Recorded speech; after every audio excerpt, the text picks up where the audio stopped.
Бид зурагтаа хэрхэн үздэг вэ? Дэлхий дээр өнөөгийн байдлаар дараах 5 төрлийн технологиг ашиглан хүмүүс бид зурагтаа хүлээн аван үзэж байна. DVB-C технологи буюу бидний нэрлэж заншсанаар кабелийн телевиз нь кабель утсаар дамжин өрх гэрт хүрдэг. DVB-T2 буюу газрын тоон телевизийн технологи нь дамжуулагч антенны хүчин чадлаас хамаарч тодорхой хязгаарлагдмал радиусын хүрээнд хэрэглэгчдэд хүрдэг. IPTV буюу интернет протокол суурилсан телевизийн технологи нь өндөр хурдны шилэн кабелаар дамжиж хэрэглэгчдэд хүрдэг. OTT буюу интернет орчин дахь телевизийн технологи нь гар утас, компьютер, таблет зэрэг ухаалаг төхөөрөмжөөр интернет орчинд бүртгэлтэй хэрэглэгчдэд хүрдэг. DTH буюу хиймэл дагуулын тоон телевизийн технологи нь сансрын хиймэл дагуулаас долгионы авч тухайн хиймэл дагуулын дохио хүрэх бүхий л газар нутагт хүрдэг. Эдгээрээс одоогийн байдлаар дэлхий дээр хамгийн их буюу 4 тэрбум гаруй хүн сансрын хиймэл дагуулын тоон телевизийг үзэж байна. Учир нь бусад технологи нь кабель, утас, шилэн кабель, интернет сүлжээ зөвхөн төв суурин газрын тодорхой радиуст л гарах боломжтой буюу дэд бүтцийн хөгжлөөс шууд хамааралтай байдаг. Манай улсад хиймэл дагуулын тоон телевизийн үйлчилгээг 2008 оноос Dish TV компани үзүүлж эхэлсэн байдаг. Манай улс шиг өргөм уудам газар нутагтай хүн аманд тархан суурьшсан улс оронд хамгийн тохиромжтой технологи нь энэхүү сансрын хиймэл дагуулын тоон телевизийн технологи юм. Сансрын хиймэл дагуулын үйлчилгээ хэрхэн ажилдаг вэ? Дэлхийг тойрон эргэх хиймэл дагуулын үндсэн 3 тойрог зам байдаг. 1. Лео дэлхийд хамгийн ойрхон далайн түвшнээс ойролцоогоор 2000 орчим км-ийн өндөрт байрладаг бөгөөд хамгийн нам тойрог зам. Энэ тойрог замын хиймэл дагуул нь дэлхийн гадаргын өндөр наривчлалтай зураг авах зориулттай бөгөөд дэлхийгээс ирж буцах дохионы аялах хугацаа бусад орбитоо бодвол хамгийн бага байна. 2.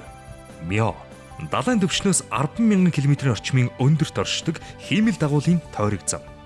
Энэ замд ихэвчлэн байршил тогтоох GPS зориулал бүхий хиймэл дагуулуудыг гаргадаг. 3. Жо далайн түвшнээс ойролцоогоор 35,800 км-т дэлхийн гадаргуутай харьцуулахад нэг л тогтмол байршилд оршдог. Энэ орбит дээр байгаа нэг дагуул нь дэлхийн гадаргуугийн 40%-ийг харж чаддаг. Телевиз, харилцаа холбооны болон цаг уурын хиймэл дагуулууд энэхүү тойрог зам дээр байдаг. Жо орбитын хиймэл дагуулууд бусад орбитоо бодвол маш өндөр зардлаар бүтдэг. Хиймэл дагуулыг тээвэрлэгч пуужингаар тухайн орбитэд байршуулдаг. 2017 оноос хиймэл дагуулыг тээвэрлэгч пуужингийн SpaceX компани дахин ашиглаж болох үйс пуужинг зохион бүтээж хэд хэдэн хиймэл дагуулыг амжилттай хөөргөд байгаа бөгөөд энэхүү шинэ пуужин нь хиймэл дагуулын нийт зардлыг 20-30%-аар бууруулж чаджээ.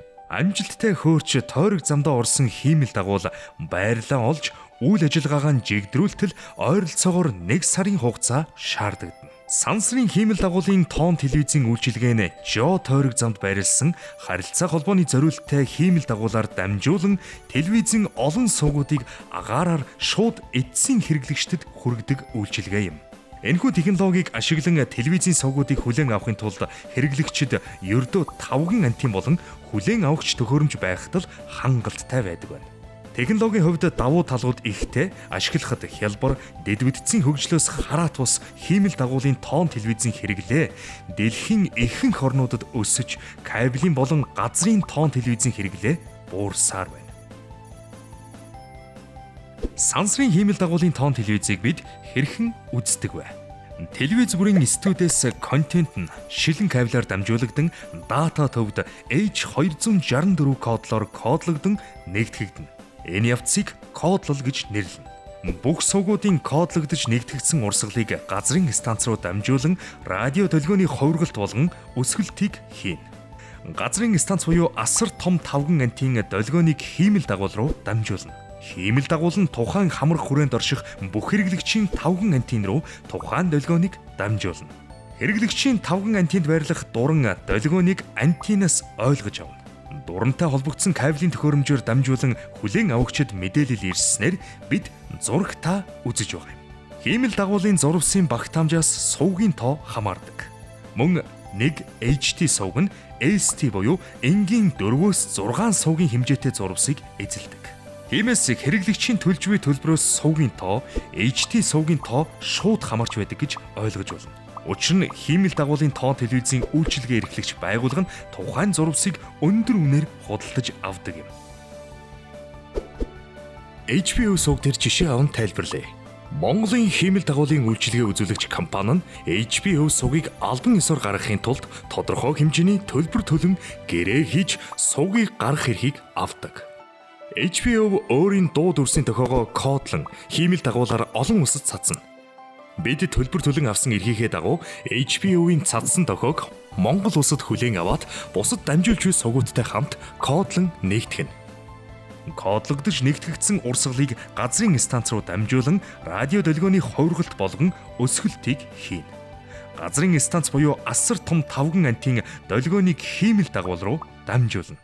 Хиймэл дагуул нь тухайн хамар хүрээнд орших HBO сувг үзэх хэрэгтэй бүх хэрэглэгчийн тавган антин руу долгионыг дамжуулна.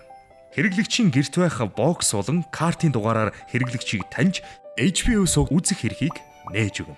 Таны зурагт үзэх үйл явдсын цаана асар том үйлдвэрлэл явагддаг бөгөөд танай гэрт зурагт гарахын тулд ямар процессыг дамждаг тухай танилцууллаа.